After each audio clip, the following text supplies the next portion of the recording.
Good afternoon, my dear foreign students. I am very glad to see you, and I am going to deliver your lecture, Thorax and Thoracic Cavity.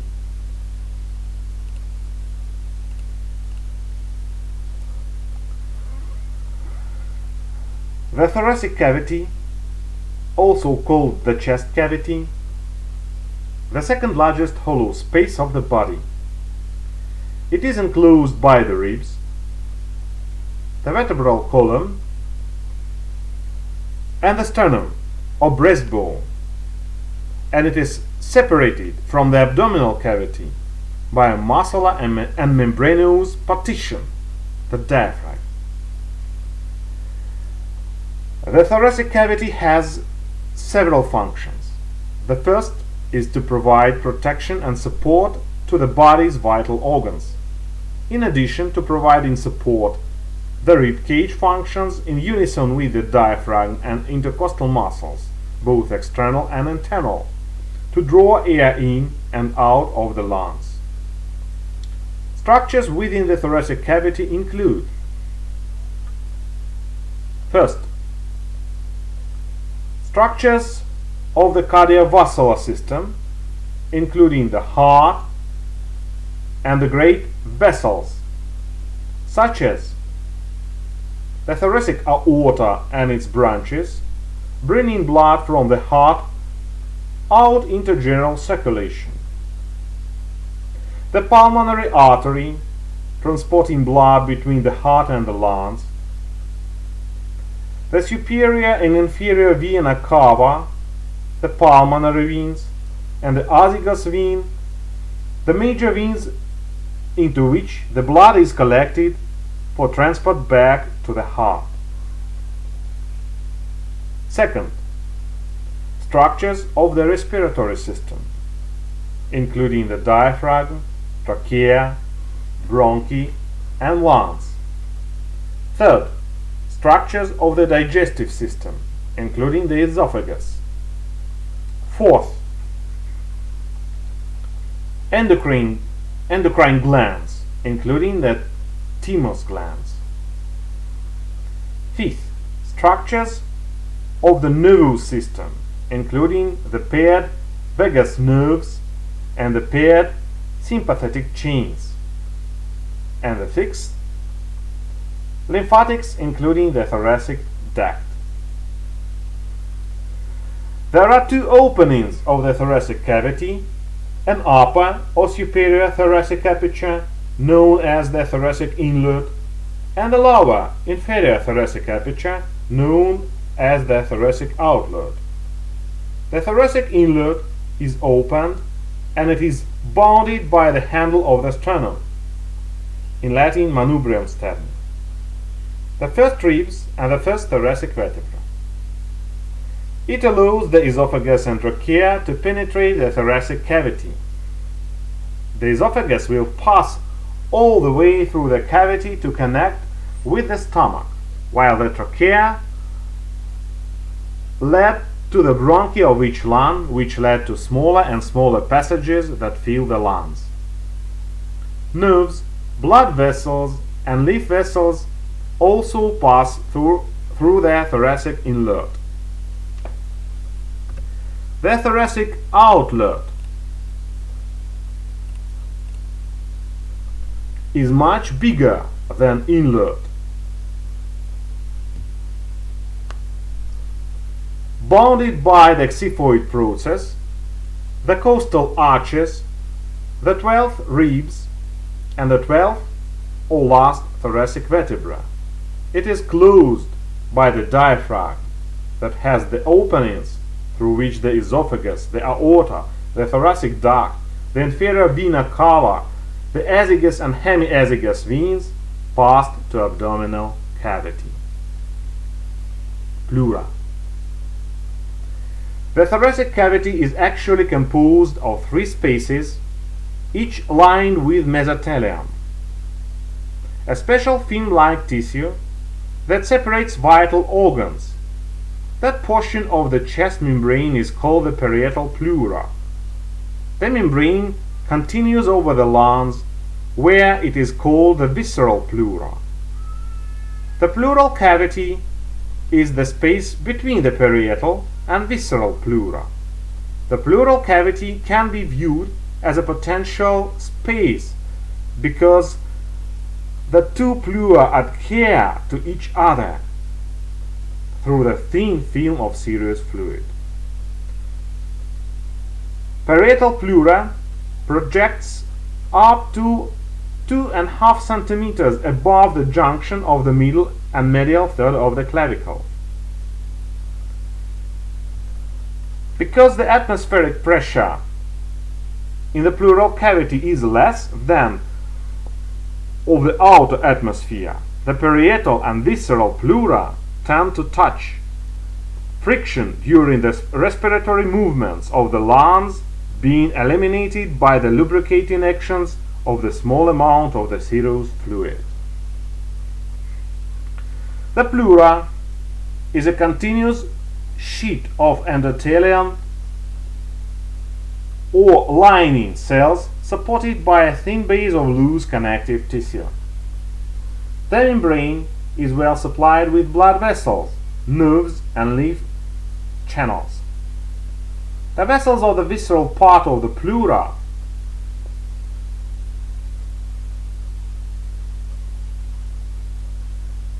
are intimately related with those of the lungs and bronchi.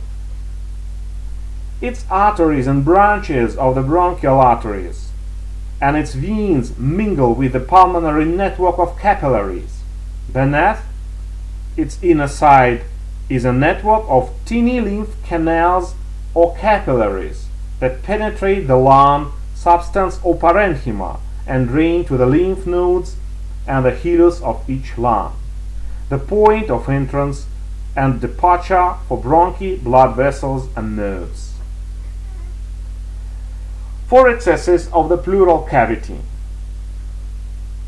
First, behind the sternum and costal cartilages, called costa mediastinal recess. Second, between the diaphragm and chest wall, called costa diaphragmatic recess. Third, between the diaphragm and mediastinum, called phrenica mediastinal recess. Fourth, between the vertebral bodies and mediastinum, is called vertebra mediastinal recess.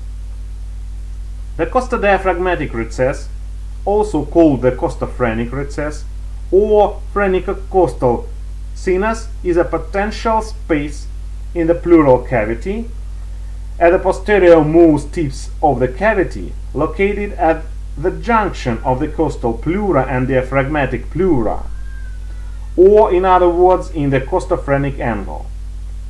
It measures approximately 5 centimeters vertically and extends from the 8th to the 10th rib along the mid-axillary line. Diseases affecting the pleura and pleural cavity other than primary tumors are brought by the blood vessels or may spread from contiguous structures. The pleural cavity may be contaminated by the rupture of either the visceral pleura or the parietal pleura. The penetration of the air into the pleural cavity from outside, as from a penetrating wound of the chest or from within by rupture of dilated alveoli or of a cyst, will produce a pneumothorax, converting this cavity into a positive pressure chamber and collapsing the lung, which in turn will lead to decreased oxygenation of the venous blood. The collapse may also have a deleterious effect on the heart. Accumulation of fluid in the pleural cavity is called hydrothorax.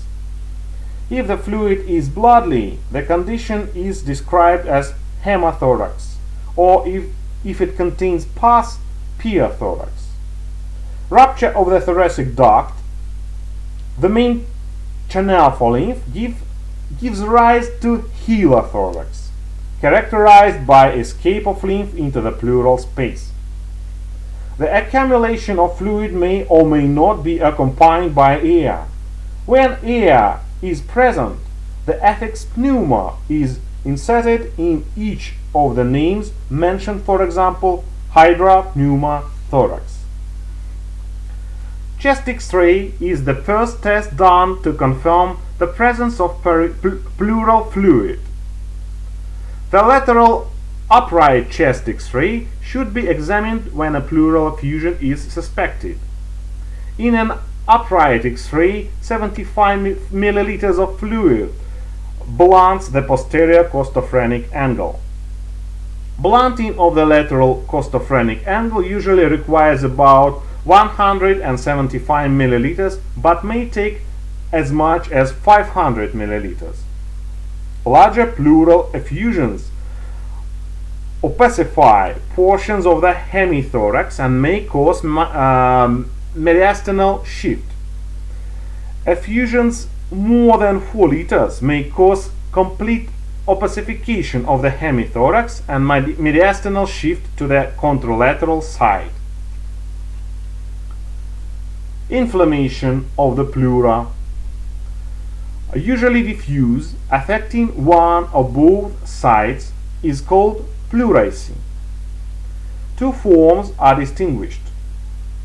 First, simple, dry or fibrinous pleurisy, and second, exudative pleurisy, in which the membrane gives off excessive fluid. Since the pleura is well supplied by nerves, pleurisy can be extremely painful, especially as the lung moves in respiration. Few words about lungs. I suppose you just know all the information about these organs. The lungs are the vital organs of respiration. Their main functions is to oxygenate the blood by bringing inspired air into close relation with the venous blood in the pulmonary capillaries. Healthy human lungs are normally light, soft and spongy. They are also elastic and recoil to about 1/3 their size when the thoracic cavity is open. The horizontal and oblique fissures divide the lungs into lobes. The right lung has 3 lobes, the left one has 2. The right lung is larger than left, but it is shorter and wider because the right dome of the diaphragm is higher and the heart and pericardium bulge more to the left. Here you can see the thoracic organs, the scheme of their position. Thoracocentesis. Thoracocentesis, also known as thoracentesis or pleural tap, is an invasive procedure to remove fluid of air from the pleural space for diagnostic and therapeutic purposes. A cannula or hollow needle is carefully introduced into the thorax, generally after administration of local anesthesia. The procedure was first performed by Morrill William in 1850 and then described by Henry Ingersoll Botwich in 1852. The recommended location varies depending upon the source. Some sources recommended the posterior axillary line and the 8th intercostal space. Whenever possible, the procedure should be performed under ultrasound guidance, which has shown to reduce complications. This procedure is indicated when unexplained fluid accumulates in the chest cavity outside the lung. In more than 90% of cases, analysis of pleural fluids yields clinically useful information, or if a large amount of fluid is present, Then this procedure can also be used therapeutically to remove the fluid and improve patient comfort and lung function. The most common causes of pleural effusions are cancer, congestive heart failure, pneumonia, and recent surgery. In countries where tuberculosis is common, this is also a common cause of pleural effusions. When cardiopulmonary status is compromised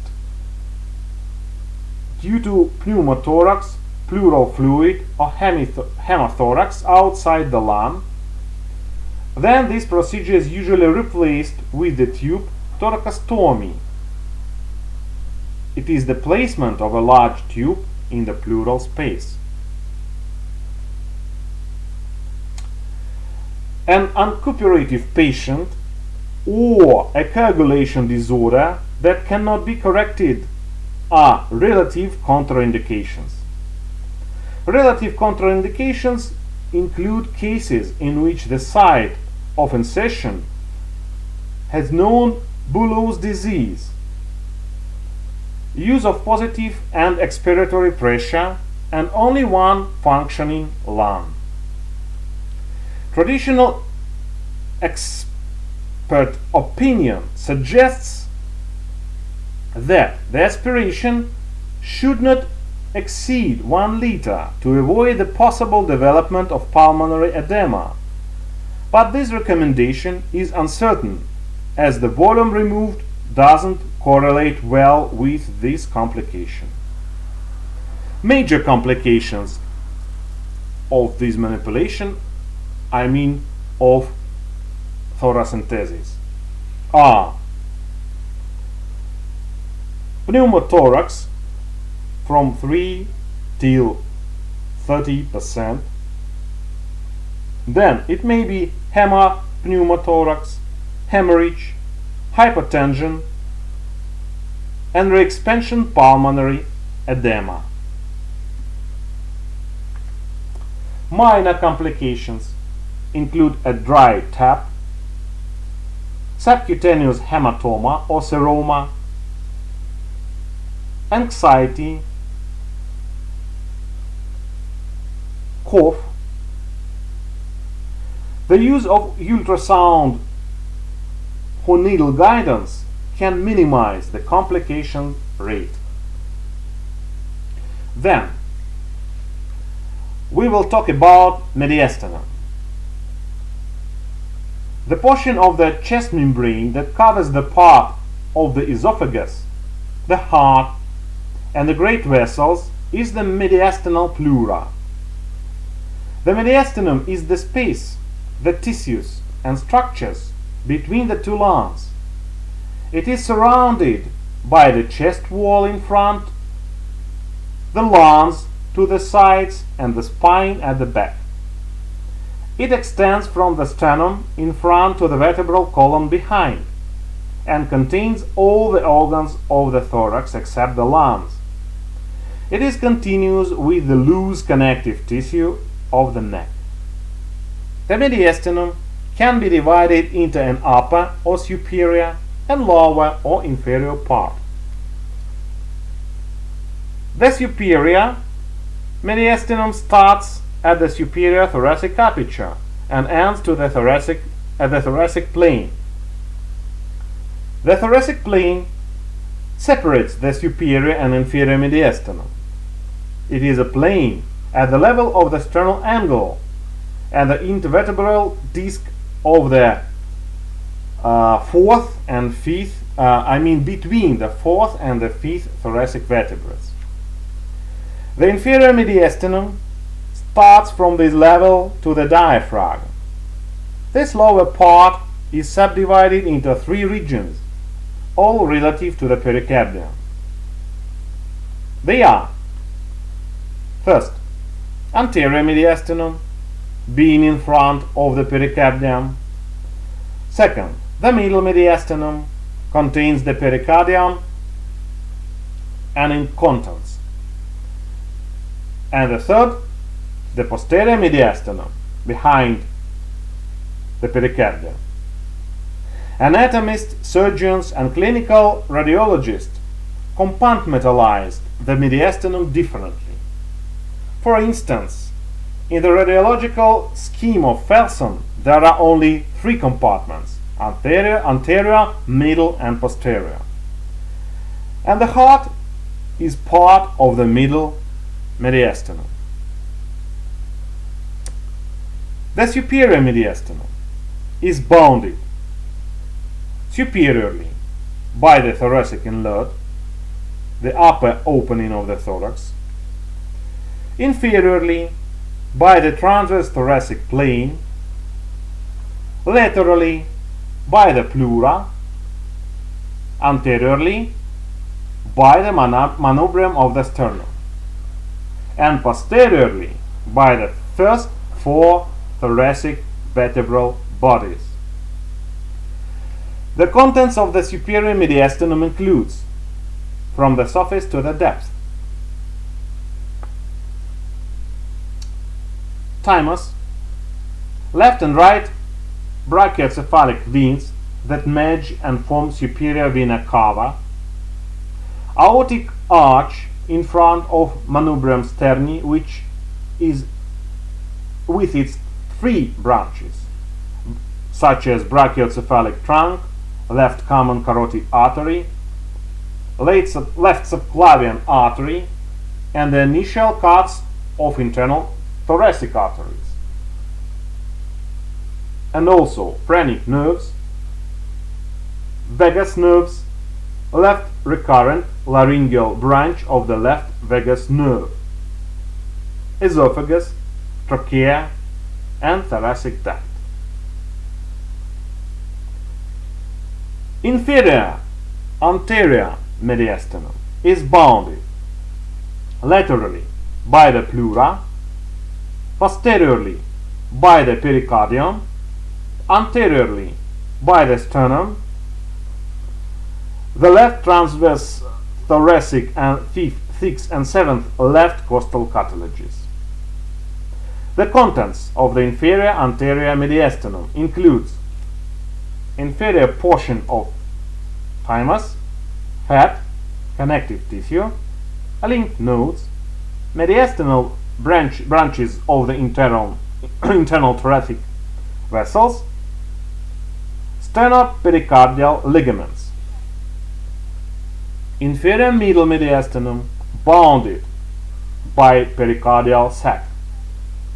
The contents of the inferior middle mediastinum includes pericardial sac, heart, origins of great vessels, pulmonary trunk, ascending aorta, pulmonary veins, superior vena cava, inferior vena cava, tracheal bifurcation, and main bronchi. Inferior posterior mediastinum is bounded anteriorly by bifurcation of trachea, pulmonary vessels, fibrous pericardium, and posterior sloping surface of diaphragm. Inferiorly by the thoracic surface of the diaphragm. Superiorly by the transverse thoracic plane. Posteriorly by the bodies of the vertebral column from the lower border of the fifth and from fifth to the 12th thoracic vertebra. And laterally by the mediastinal pleura. The contents of the inferior posterior mediastinum includes esophagus and esophageal plexus, thoracic aorta and its branches, azygos and hemiazygos venous systems, thoracic duct, sympathetic trunk, thoracic splanchnic nerves.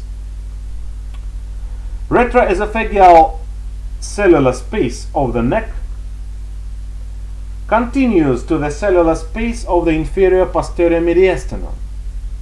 This is the potential pathway for pus to spread in odontogenic pathological processes and perforation of the posterior wall of the esophagus, which leads to the mediastinitis, a serious purulent complication. Then, my dear friends, we should remember so important organ of the human body as heart. And it's not a secret that heart is a muscular organ which pumps blood through the blood vessels of the circulatory system. The cardiac cycle refers to the sequence of events in which the heart contracts and relaxes with every heartbeat. The period of time during which the ventricles contract, forcing blood out into the aorta and main pulmonary artery, is known as systole, while the period during which the ventricles relax and refill with blood is known as diastole. The heart receives blood low in oxygen from the systemic circulation, which enters the right atrium from the superior and inferior vena cava and passes to the right ventricle. From here it is pumped into the pulmonary circulation through the lungs, where it receives oxygen and gives off carbon dioxide. Oxygenated blood then returns to the left atrium, passes through the left ventricle, and is pumped out through the aorta to the systemic circulation, where the oxygen is used and metabolized to carbon dioxide. Humans have known about the heart since ancient times, although its precise function and anatomy were not clearly understood. From the primarily religious views of earlier societies towards the heart, ancient Greeks are considered to have been primary seat of scientific understanding of the heart and the ancient world. Aristotle considered the heart to be organ responsible for creating blood. Plato considered that heart as the source of circulating blood, and Hippocrates noted blood circulating cyclically from the body through the heart to the lungs. Erasistratus noted the heart as a pump causing dilation of blood vessels, and noted that arteries and veins both radiate from the heart, becoming progressively smaller with distance, although he believed they were filled with air and not blood. He also discovered the heart valves. The Greek physician Galen, the 2nd century of our age, knew blood vessels carried blood and identified venous. It was dark red, and arterial. It was brighter and thinner blood, each with distinct and separate functions. Galen believed that arterial blood was created by venous blood passing from the left ventricle to the right through pores between the ventricles. Air from the lungs passed from the pulmonary artery to the left side of the heart and created arterial blood. These ideas went unchallenged for almost 1,000 years. The earliest description of the coronary and pulmonary circulation systems can be found in the Commentary on Anatomy in Avicenna's Canon, published in 1242 by Ibn al-Nafis. In his manuscript, al-Nafis wrote that blood passes through the pulmonary circulation instead of moving from the right to the left ventricles as previously believed by Galen. Then Andreas Vesalius questioned some of Galen's beliefs of the heart in the work that was called the Humani Corporis Fabricia, 1543. But his magnum opus was interpreted as a challenge to the authorities, and he was subjected to a number of attacks.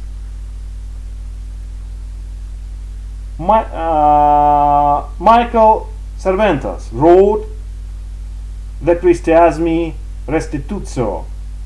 It was 1553, the blood flows from one side of the heart to other via the lungs.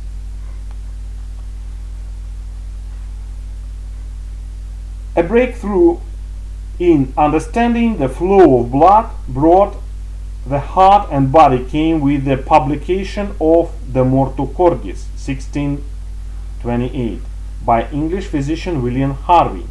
Harvey's book completely describes the systemic circulation and the mechanical force of the heart, leading to an overhaul of the Galenic doctrines. Then, in the 19th century and the beginning of the 20th century, Otto Frank, a German physiologist, among his mainly published works are detailed studies of this important heart relationship. Then, Ernest Starling was an important English physiologist who also studied the heart. Although they worked largely independently, their combined efforts and similar conclusions have been recognized in the name Frank-Starling mechanism. Although Purkinje fibers and the bundle of his were discovered as early as the 19th century, their specific role in the electrical conduction system of the heart. In 1906, Sunao Tavara's discovery of the atrioventricular node prompted Arthur Kate and Martin Flack to look for similar structures in the heart, leading to their discovery of the sinoatrial node several months later. These structures form the anatomical basis of the electrocardiogram, whose inventor, William Einthoven, was awarded the Nobel Prize in Medicine or Physiology in 1924. The first successful heart transplantation was performed in 1967 by the South African surgeon Christian Bernard in Cape Town. This marked an important milestone in cardiac surgery, capturing the attention of both the medical profession and the world at large. However, long-term survival rates of patients were initially very low. Louis Vashkansky, the first recipient of a donated heart, died just 18 days after the operation, while the other patients didn't survive for more than a few weeks. The American surgeon Norman Samway has been credited for his efforts to improve transplantation techniques, along with pioneers Richard Lower, Vladimir Demikhov, and Adrian Kontravits. My dear students, I've described shortly the history of the studying of the heart. Maybe this information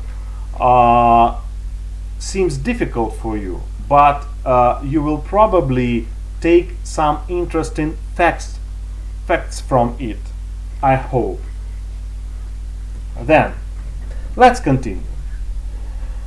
The heart is the first functional organ to develop and starts to beat and pump blood at about 3 weeks into embryogenesis. The embryonic heart begins beating at around 22 days after conception. This early start is crucial for subsequent embryonic and prenatal development.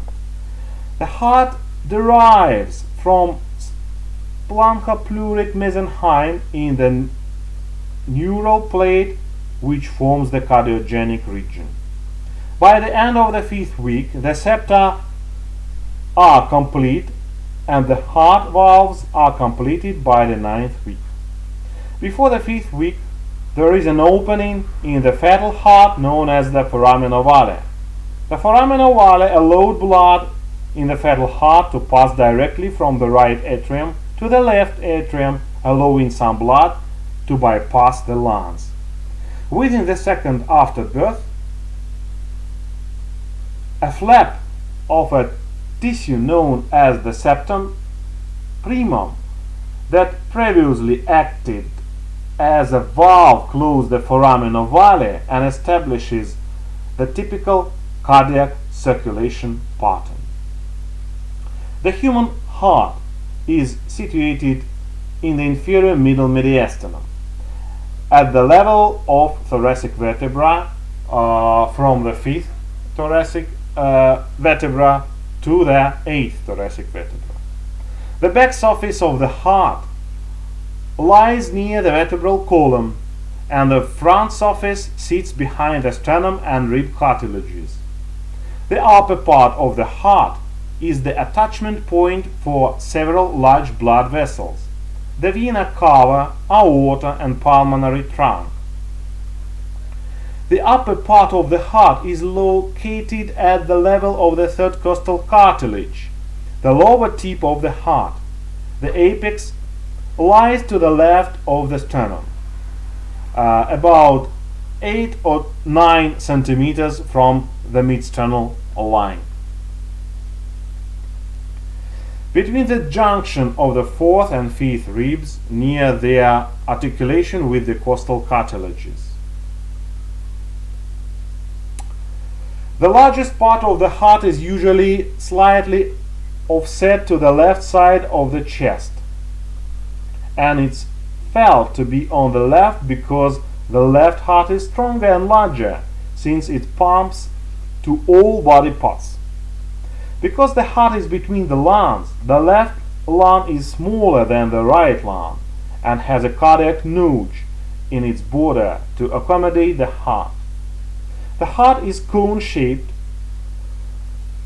with its base positioned upwards and tapering down to apex. In adult, heart has a mass about 250 or 350 grams. The heart has 4 chambers, as you probably know: 2 upper atria, the receiving chambers, and 2 lower ventricles, the discharging chambers. The atria open into the ventricles via the atrioventricular valves, present in the atrioventricular septum. This distinction is visible also on the surface of the heart as the coronary sulcus. There is an ear-shaped structure in the upper right atrium called the right atrial appendage, or auricle, and another in the upper left atrium, the left atrial appendage. The right atrium and the right ventricle together are sometimes referred to as the right heart. Similarly, the left atrium and left ventricle together are sometimes referred to as the left heart. The ventricles are separated from each other by the intraventricular septum, visible on the surface of the heart as the anterior longitudinal sulcus and the posterior intraventricular sulcus. The cardiac skeleton is made of dense connective tissue, and this gives structure to the heart. It forms the atrioventricular septum, which separates the atria from the ventricles, and the fibrous rings, which serve as bases for the 4 heart valves. The cardiac skeleton also provides an important boundary in the heart's electrical conduction system, since collagen cannot conduct electricity. The internal septum separates the atria, and the intraventricular septum separates the ventricles.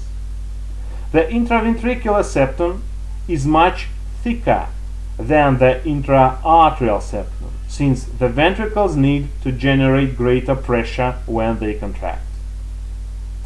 The heart has 4 valves we just discussed, which separate its chambers.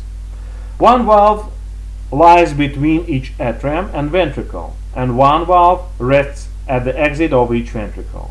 The valves between the atria and ventricles are called the atrioventricular valves. Between the right atrium and the right ventricle is the tricuspid valve. The tricuspid valve has three cusps, which connect to chorde tendinae, and three papillary muscles named the anterior, posterior, and septal muscles, after their relative position. The mitral valve lies between the left atrium and the left ventricle. It is also known as the bicuspid valve due to its having two cusps, an anterior and a posterior cusp. These cusps are also attached via chorde tendinae to two papillary muscles projecting from the ventricular wall. The papillary muscles extend from the walls to the heart to valves by cartilaginous connections called chorde tendinae. These muscles prevent the valves from falling too far back when they close. During the relaxation phase of the cardiac cycle, the papillary muscles are also relaxed, and the tension of the chorde tendinae is slight. As the heart chambers contract, so do the papillary muscles. This creates tension on the chorde tendinae, helping to hold the cusps of the atrioventricular valves in place and preventing them from being blown back into the atria. Two additional semilunar valves sit at the exit of each of the ventricles. The pulmonary valve is located at the base of the pulmonary artery. This has three cusps, which are not attached to any papillary muscles. When the ventricle relaxes, blood flows back into the ventricle from the artery, and this flow of blood fills the pocket-like valve, pressing against the cusps which close to seal the valve. The semilunar aortic valve is at the base of the aorta and also is not attached to papillary muscles as the previous. These two has three cusps which close with the pressure of the blood flowing back from the aorta. The right atrium receives blood almost continuously from the body's two major veins, the superior and the inferior vena cava. A small amount of blood from the coronary circulation also drains into the right atrium via the coronary sinus, which is immediately above and to the middle of the opening of the inferior vena cava. In the wall of the right atrium is an oval-shaped depression known as the fossa valis, which is a remnant of an opening in the fetal heart known as foramen ovale. Most of the internal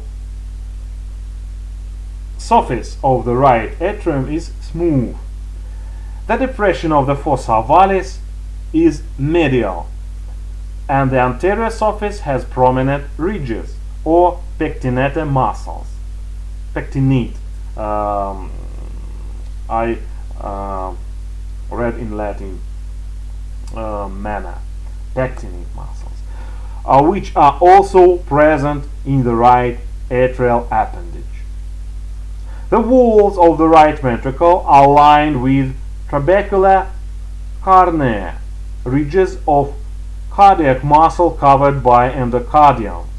In addition to these muscle ridges, a band of cardiac muscle also covered by endocardium, known as the moderator band, reinforces the thin walls of the right ventricle and plays a crucial role in cardiac conduction. It arises from the lower part of the intraventricular septum and crosses the interior space of the right ventricle to connect with the inferior papillary muscle. The right ventricle taps into the pulmonary trunk, into which it ejects blood when contracting. The pulmonary trunk branches into the left and right pulmonary arteries that carry the blood to each lung. The pulmonary valve lies between the right heart and the pulmonary trunk. The left atrium. The left atrium receives oxygenated blood back from the lungs via one of the 4 pulmonary veins. The left atrium has an outpouching called the left atrial appendage. Like the atrium, like the right atrium, the left atrium is lined by pectinated muscles. I try to mix Latin and English words. The left ventricle is much thicker as compared with the right, due to the greater force needed to pump blood to the entire body. Like the right ventricle, the left also has trabecular carne, but there is no anoderator band. The left ventricle pumps blood to the body through the aortic valve and into the aorta. 2 small openings above the aortic valve carry blood to the heart itself, the left main coronary artery and the right coronary artery. The heart wall is made up of 3 layers. Inner layer is called endocardium, middle is called myocardium, and outer, this is epicardium. These are surrounded by a double membrane sac called the pericardium. The innermost layer of the heart is called endocardium. It is made up of lining of simple squamous epithelium and covers heart chambers and valves. It is continuous with the endothelium of the veins and arteries of the heart and is joined to the myocardium with a thin layer of connective tissue. The endocardium, by secreting endothelins, may also play a role in regulating the contraction of the myocardium. The middle layer of the heart wall is the myocardium, as you just know, which is the cardiac muscle, a layer of involuntary striated muscle tissue surrounded by a framework of collagen. The cardiac muscle pattern is elegant and complex, as the muscle cells swirl and spiral around the chambers of the heart, with the outer muscles forming a figure 8 pattern around the atria and around the bases of the great vessels and the inner muscles, forming the figure 8 around the 2 ventricles and proceeding toward the apex. This complex swirling pattern allows the heart to pump blood more effectively. There are 2 types of cells in cardiac muscle: muscle cells, which have the ability to contract easily, and pacemaker cells of the conducting system. The muscle cells make up the blank 99% of cells in the atria and ventricles. These contractile cells are connected by intercalated discs, which allow a rapid response to impulses of action potential from the pacemaker cells. The intercalated discs allow the cells to act as a syncytium and enable the contraction that pump blood through the heart and into the major arteries. The pacemaker cells make up 1% of cells and form the conduction system of the heart. They are generally much smaller than the contractile cells and have few myofibrils, which gives them limited contractibility. Their function is similar in many organs, such as the heart, the lungs, the kidneys, the liver, and the stomach. respects to neurons. Cardiac muscle tissue has rhythmically the unique ability to initiate a cardiac action potential at a fixed rate, spreading the impulse rapidly from cell to cell to trigger the contraction of the entire heart. The normal rhythmical heartbeat, called sinus rhythm, is established by the sinoatrial node, the heart's pacemaker. Here, an electrical signal is created that travels through the heart, causing the heart muscle to contract. The sinoatrial node is found in the upper part of the right atrium, near to the junction with the superior vena cava. The electrical signal generated by the sinoatrial node travels through the right atrium in a radial way. It travels to the left atrium via Bachmann's bundle, such the muscles of the left and right atria contract together. The signal then travels to the atrioventricular node. This is found at the bottom of the right atrium in the atrioventricular septum, the boundary between the right atrium and the left ventricle. The septum is part of the cardiac skeleton, tissue within the heart that the electrical signal cannot pass through, which forces the signal to pass through the atrioventricular node only.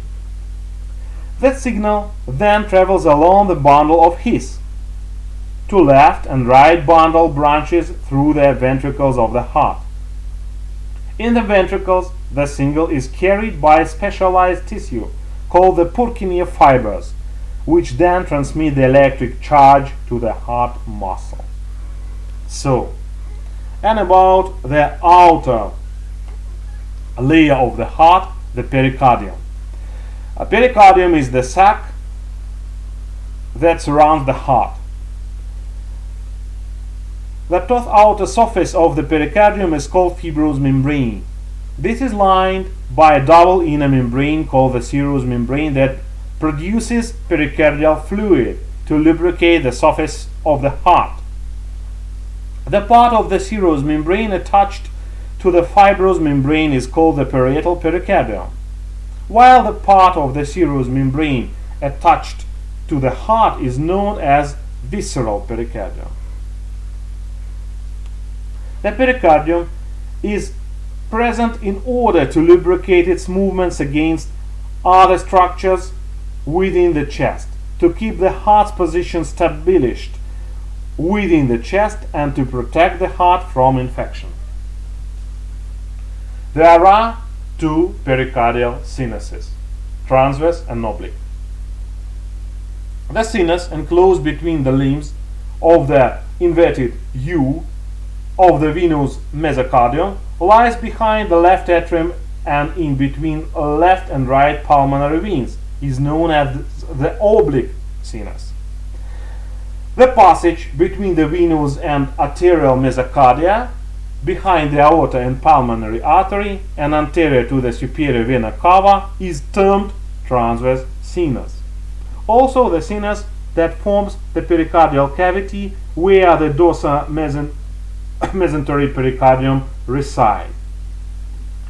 This sinus is clinically important because passing one end of clamp through the sinus and the other end anterior to the aorta or pulmonary trunk with a low complete blockage of blood output.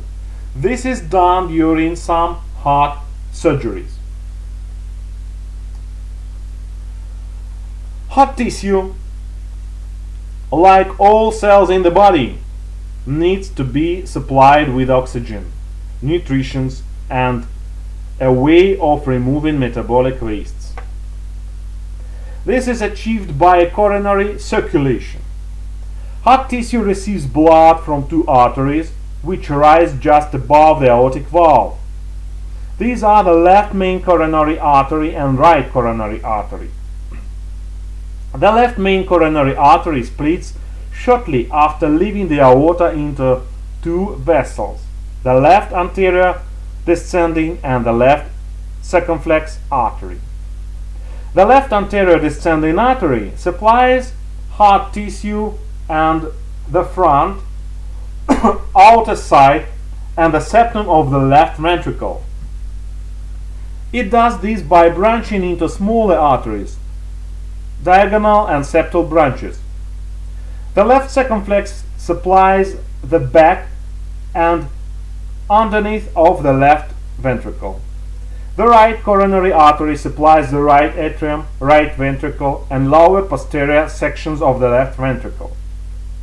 The right coronary artery also supplies blood to the atrioventricular node in about 90% of people, and the sinoatrial node in about 60% of people.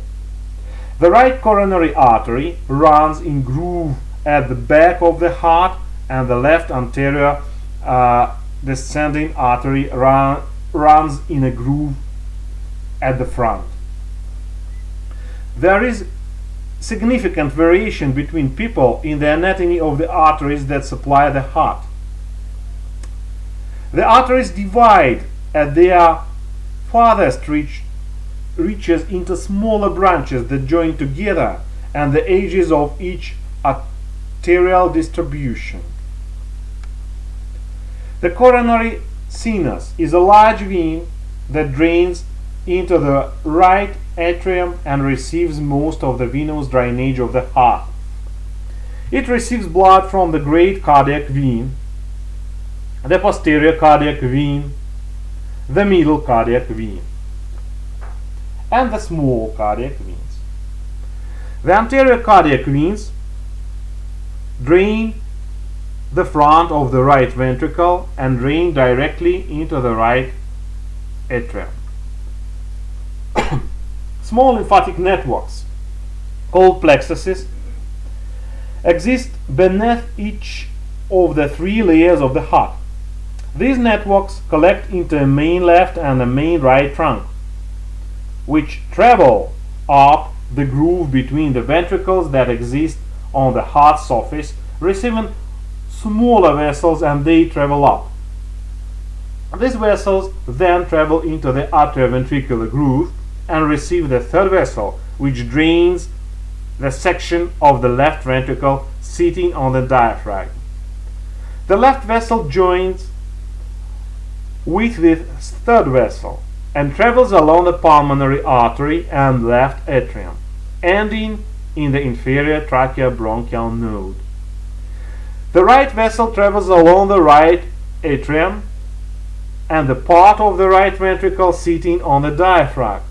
It usually then travels in front of the ascending aorta and then ends in a brachiocephalic node. The heart receives nerve signals from the vagus nerve and from nerves arising from the sympathetic trunk. These nerves act to influence but not control the heart rate. Sympathetic nerves also influence the force of heart contraction. Signals that travel along these nerves arise from two paired cardiovascular centers in the medulla oblongata. The vagus nerve of the parasympathetic nervous system acts to decrease the heart rate, and nerves from the sympathetic trunk act to increase the heart rate.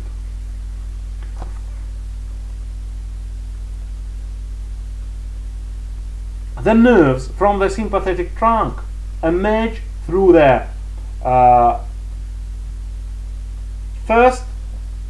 from the first till the fourth thoracic vertebrae and travel to both the sinoatrial and atrioventricular nodes, as well as to the atria and ventricles. These nerves form a network of nerves that lies over the heart, called the cardiac plexus. Sympathetic stimulation causes the release of neurotransmitter norepinephrine, also known as noradrenaline, at the neuromuscular junctions of the cardiac nerves. Norepinephrine binds to the beta 1 receptor. So, my dear students, my dear friends, now we have discussed all the anatomical aspects of the heart, but also we should remember such manipulation that is called pericardiocentesis. Few words about it. The patients undergoing pericardiocentesis are positioned supine with the head of the bed raised in a 30 about from 30 till 60-degree angle. This places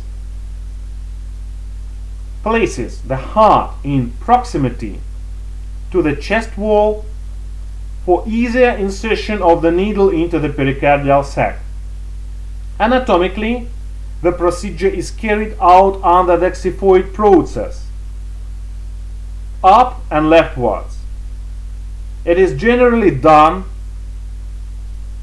under ultrasound guidance to minimize complications. There are two locations that pericardiocentesis can be performed without puncturing the lungs. The most standard location is through the intrasternal angle and is also called subxiphoid approach. Another location is through the 5th or 6th intercostal space at the left sternal border at the cardiac notch of the left lung and is also called parasternal approach.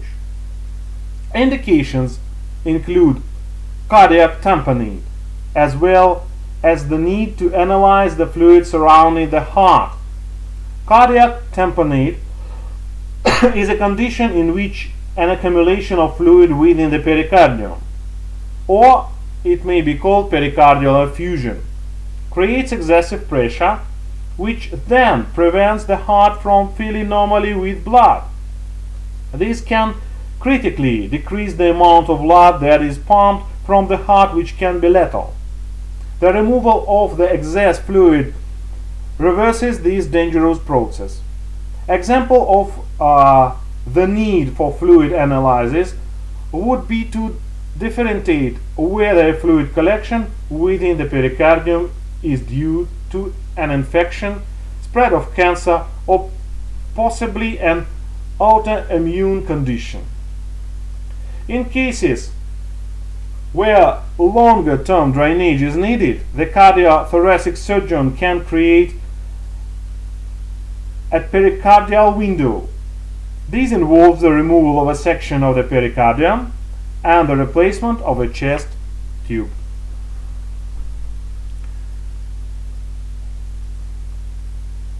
So, on these pictures you can see the scheme of the pericardiocentesis and different approaches. And this is the set of instruments for this manipulation. And this picture shows us the ultrasound guidance during the pericardiocentesis. A lateral view. So, and the final aspect we should discuss together is cardiopulmonary resuscitation. It's a rather important question, and it's very useful for your professional life. So, cardiopulmonary resuscitation, or CPR, is an emergency procedure that combines chest compressions, often with artificial ventilation, in an effort to manually preserve intact brain function until further measures are taken to restore spontaneous blood circulation and breathing in a person who is in cardiac arrest. CPR is indicated for any person unresponsive with no breathing or breathing only in occasional agonal gasps, as it is most likely that they are in cardiac arrest. If a person still has a pulse but is not breathing, it means respiratory arrest. Artificial ventilations may be more appropriate, but due to a difficulty people have in accurately assessing the presence or absence of a pulse, CPR guidance recommended that a layperson shouldn't be instructed to check the pulse, while giving healthcare professionals the option to check a pulse. The physiology of CPR involves generating a pressure gradient between the arterial and venous vascular beds. CPR achieves this via multiple mechanisms. The brain may sustain damage after blood flow has been stopped for about 4 minutes and irreversible damage after about 7 minutes. Typically, if blood flow ceases for 1 to 2 hours, then body cells die. Therefore, in general, CPR is effective only if performed within 7 minutes of the stoppage of blood flow. The heart also rapidly loses the ability to maintain a normal rhythm. Low body temperatures, as sometimes seen in the near drawings, prolong the time of the brain survives.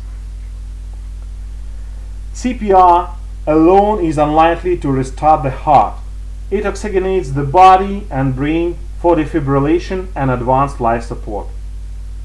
The objective is to delay tissue death and to extend the brief window of opportunity for a successful resuscitation without permanent brain damage. Administration of an electric shock to the subject's heart, termed defibrillation, is effective only for certain heart rhythms, namely ventricular fibrillation or pulseless ventricular tachycardia, rather than asystole of or pulseless electrical activity. Even in the case of a non-shockable rhythm, such as the pulseless electrical activity, where defibrillation is not indicated, effective CPR is no less important. Used alone, CPR will result in a few complete recoveries. Through the outcome without CPR is almost unfortunately fatal.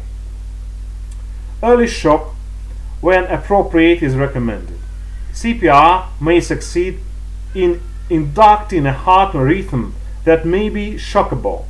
In general, CPR is continued until the person has a return of spontaneous circulation or it's declared dead. CPR has a long history. In the 19th century, Dr. Sylvester described the method of artificial ventilation in which the patient is laid on their back and their arms are raised above their head to aid inhalation and then pressed against their chest to aid exhalation. The procedure is repeated 16 times per minute. This type of artificial ventilation is occasionally seen in films made in the early of 20th century. A second technique, called the Holger-Nielsen technique, described in the first edition of the Boy Scout Handbook in the United States in 1911, was a form of an artificial ventilation where the person was laid face down with their head on the side, resting on the palms of both hands. Upward pressure applied at the patient's elbows raised to the upper body, while pressure on their back forced air into the lungs. In essence, the Sylvester method, with the patient flipped over. This form is seen well into the 1950s and was often used sometimes for comedic effect in theatrical cartoons of that time, such as Tom and Jerry. Similar techniques were described in early 19th century jiu-jitsu and judo books as being used as far back as early 17th century. A New York Times correspondent reported those techniques being used successfully in Japan in 1910. In jiu-jitsu and judo, those techniques were called kapo or kutasu. But this is the history. It's not suitable in nowadays. Thus, it was not until the middle of the 20th century that the wider medical community started to recognize and promote artificial ventilation in the form of mouth-to-mouth resuscitation combined with the chest compressions as a key part of resuscitation following cardiac arrest. The combination was first seen in a 1962 training video called The Pulse of Life, created by James Jude. Jude and Knickerbocker, along with William Coenhoven and Joseph Redding, had recently discovered the method of external chest compressions, whereas Safar is a well-known scientist and doctor, had worked with Redding and James Alarm to prove the effectiveness of mouth-to-mouth resuscitation. This first effort at testing the technique was performed on a dog. Soon afterward, the technique was used to save the life of a child. Their combined findings were presented at the annual Maryland Medical Society meeting on September of 1916 in Ocean City and gained widespread acceptance over the following decade, helped by the video and speaking tour they undertook. Peter Safar wrote the book ABC of Resuscitation in 1957. In the United States, it was first promoted as a technique of the public to learn in the 1970s. CPR involves chest compressions for adults between 5 centimeters and 6 centimeters. In infants, it is 4 centimeters. Both children and adults should receive 100 chest compressions per minute. The most important aspects of CPR are few interruptions of chest compressions, a sufficient speed and depth of compressions, completely relaxing pressure between compressions and not ventilating too much. It is unclear if a few minutes of CPR before defibrillation results in different outcomes than immediate defibrillation. In adults, rescuers should use 2 hands for the chest compressions, while in children they should use 1 and with infants 2 fingers.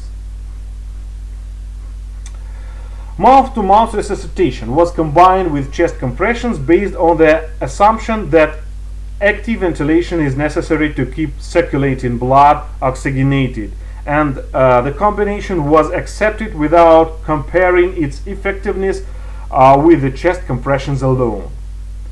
A universal compression or to ventilation ratio of 30:2 is recommended for adults. With children, if at least 2 trained rescuers are present, a ratio 15:2 is preferred. According to the American Heart Association, the recommendations of 2015, in newborns, a ratio is 30:2 if 1 rescuer and 15:2 if there are 2 rescuers. If an advanced airway, such as an endotracheal tube or laryngeal mask airway, is in place, artificial ventilation should occur without pauses in compressions at the rate of 8 or 10 per minute.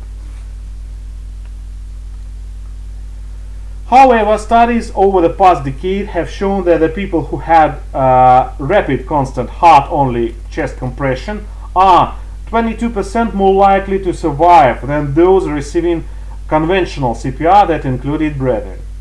For adults with cardiac arrest, compression-only CPR, which involves chest compression without artificial ventilations, is recommended as the method of choice for the untrained rescuer or those who are not proficient, as it is easier to perform and instructions are easier to give over a phone. In adults with out of hospital cardiac arrest, compression-only CPR by the lay public has an equal or higher success rate than standard CPR. It is hoped that the use of compression-only delivery will increase the chances of the lay public delivering CPR. Compression-only CPR is not as good for children, who are more likely to have cardiac arrest from respiratory causes. Other exceptions besides children include cases of drowning and drug overdose. In both these cases, compressions and rescue breaths are recommended. In 2010, the American Heart Association and International Liaison Committee on Resuscitation updated their CPR guidelines. The importance of high quality CPR was emphasized.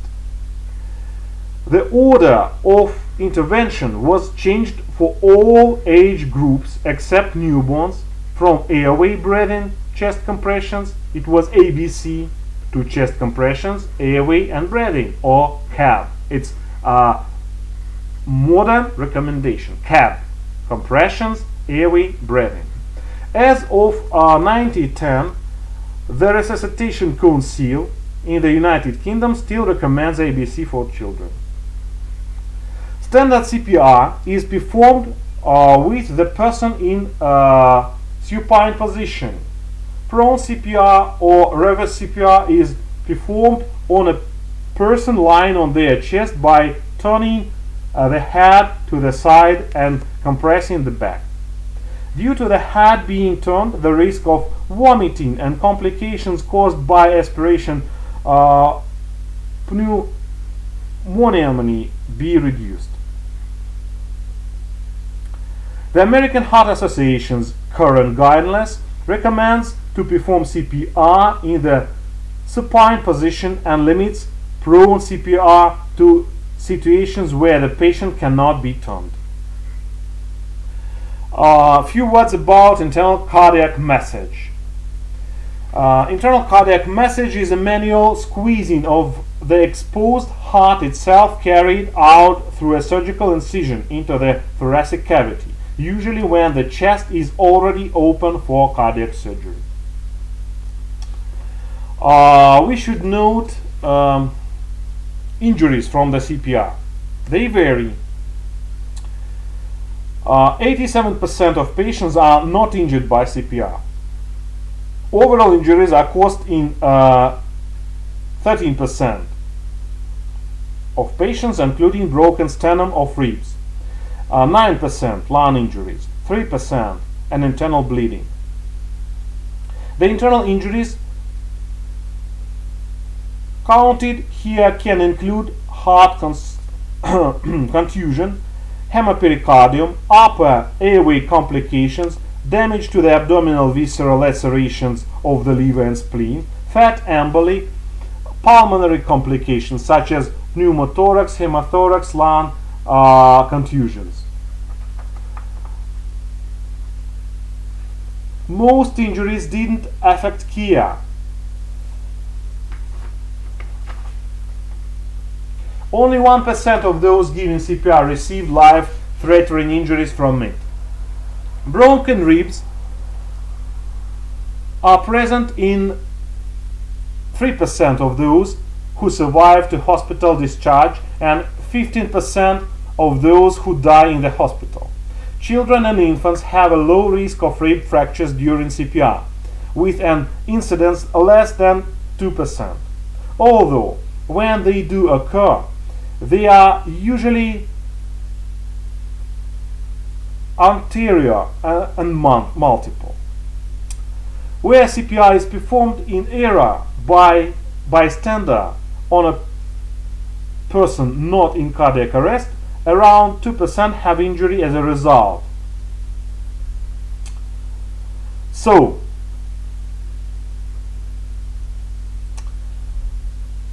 CPR and organ donation is usually made possible by CPR, even if CPR doesn't save the patient. If there is a return of spontaneous circulation, all organs can be considered for donation. If the patient doesn't achieve return of spontaneous circulation and CPR continues until an operating room is available, the kidneys and liver can still be considered for donation.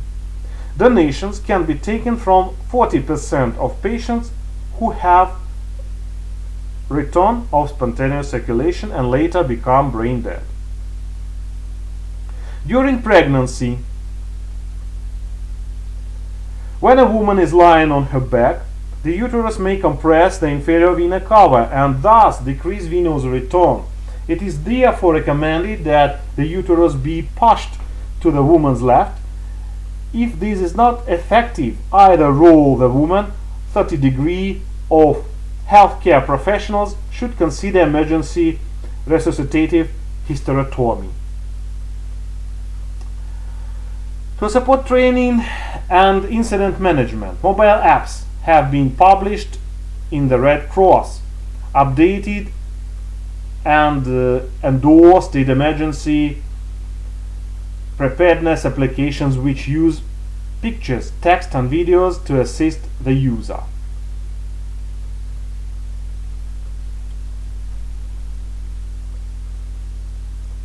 It is dangerous to perform CPR on a person who is breathing normally. These chest compressions create significant local blunt trauma, risking bruising or fracture of the sternum or ribs. If a patient is not breathing, there is a risk still exists but are thwarted by the immediate threat to life. For this reason, training is always done with a mannequin, and we also advise our students to use the mannequin to train CPR. And on the department of the surgical,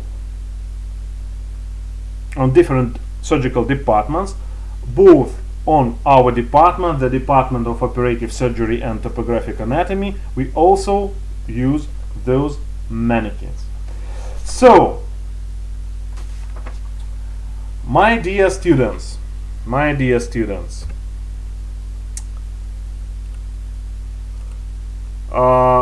you have listened a lot of information about thorax, thoracic cavity. We also discussed the heart and its anatomy and even functions in details. And of course, we tried to study CPR, but to do our best, we should take manual skills also, and we will probably train those skills, I mean CPR, on our practical classes. Thank you so much for your attention. I wish you a good health, and I hope to see you on our following lectures. Thank you. Goodbye.